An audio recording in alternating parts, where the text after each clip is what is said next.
Super N, primeiras notícias. 1º de outubro, hoje, é o Dia Mundial da Urticária. Facilmente confundida com alergia, a doença tem como principal inimiga, sabe o quê? A falta de informação. E no Brasil, a urticária comete mais de 1 milhão de pessoas. Para falar sobre isso, nós estamos recebendo hoje aqui no estúdio a doutora Ana Lyon, nossa convidada. Bom dia, doutora, seja bem-vinda. Bom dia, obrigada.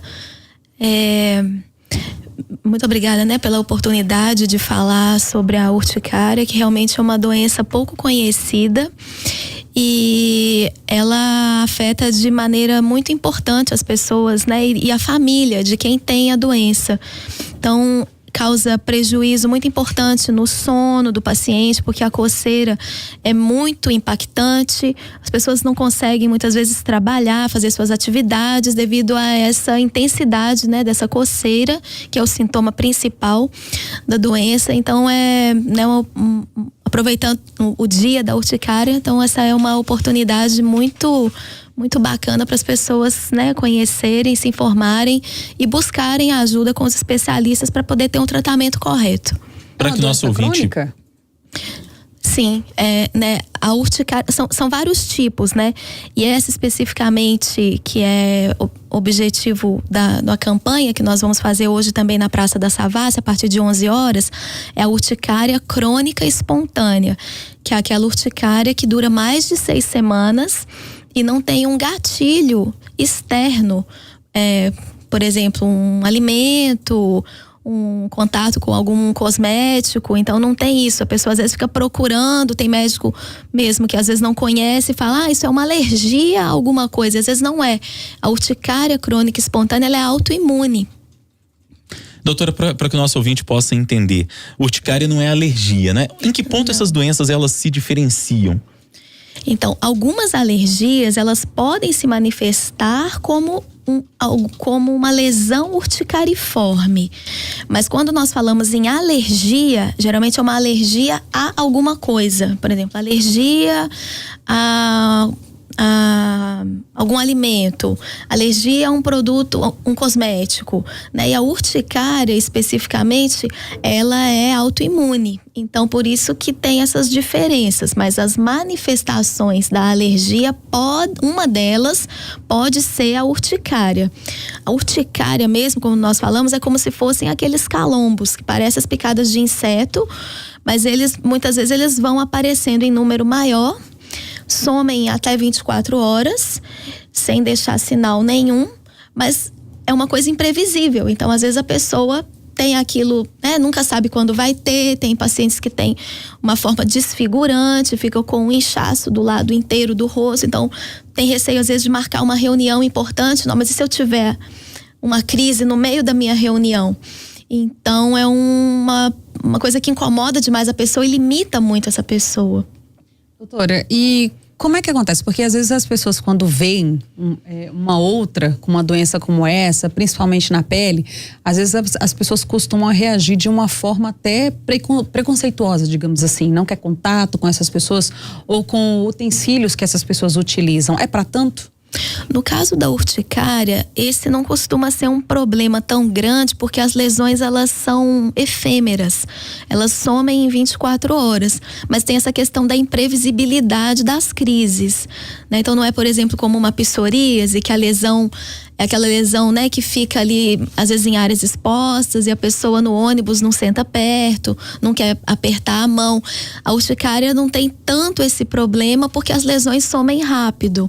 Mas a coceira, que incomoda demais, e essa questão, às vezes pode dar uma área muito grande do corpo e a pessoa ficar sempre naquele negócio, eu não vou nessa festa não, porque vai que eu tenho uma crise lá. Não, eu não posso aceitar essa entrevista agora, fazer essa reunião de trabalho aqui, porque todo dia essa semana eu tive crise, então eu posso ter também. Então, até que essa parte do preconceito não é tanto um problema nesse caso. É mais a desinformação, porque muita gente às vezes acha que é alergia e fica procurando algo para ir tirando. Então, tem gente que já não come mais quase nada. Fala, não, eu já não como quase nada. e não sei o que é que tá me dando isso, já não como carne de porco, não como pimenta, não como não sei o quê, e não sei o que é. Se autodiagnosticando, né? Isso, e vai se restringindo cada vez mais, e não é isso, porque a doença é autoimune. E como é que é feito justamente, a doença é autoimune, mas como é que é feito o tratamento? Qual médico identifica? Quem que as pessoas devem procurar? Os especialistas são geralmente dermatologistas ou alergologistas, né? Então, mesmo assim, né, tem alguns que não tratam exatamente essa doença, né? Porque dentro dessas especialidades acabam que surgem subespecialidades, mas de modo geral os alergologistas e os dermatologistas são os especialistas.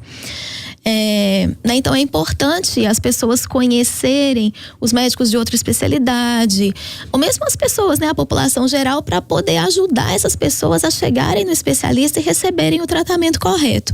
E qual que é o tratamento correto? Começa com os anti-histamínicos, que são as mesmas drogas que nós usamos para alergias em geral, né? Então são de preferência aqueles que não dão sono, para não atrapalhar o indivíduo nas suas atividades, né? Não diminuir as funções cognitivas, aprendizado, no caso de criança. Então, começam com os anti-histamínicos, que a gente otimiza a dose, e se não der o resultado esperado, após 4 semanas, aí nós temos a opção de acrescentar um outro remédio. E segundo as diretrizes internacionais, seria esse outro remédio, né, o mais específico, que tem uma melhor eficácia quando os anti-histamínicos não funcionam, é um imunobiológico, que é injetável, né? E aí esse só tem um, e é uma medicação de alto custo, chamada omalizumab, e esse precisa conseguir, até agora, por ação judicial, porque ele ainda não está disponível na farmácia de Minas, que é o SUS. Ok, conversamos hoje aqui com a doutora Ana Lyon. Ela veio falar com a gente sobre a urticária. Hoje é o Dia Mundial de Combate, né? No caso da urticária, e você que por acaso tem esse problema ou acha que tem esse problema, né? Tem alguns dos sintomas aqui que a doutora explicou. Procure um médico especializado, como ela acabou de te indicar aqui. Obrigada, doutora, por ter vindo aqui. Eu que agradeço, e eu estou à disposição. Tem um site também para quem quer saber mais informações, que é www.tudosobreuce, né, que é urticária crônica espontânea.com.br. Então vamos repetir aqui para que o nosso ouvinte possa anotar: tudo sobre uce.com.br. Se você está sentindo que está com algum problema, ou tem alguém da família, algum amigo que pode estar passando por isso, é uma boa via de informação, claro, além de procurar o médico também. Obrigado mais uma vez, doutora, prazer recebê-la. Eu que agradeço.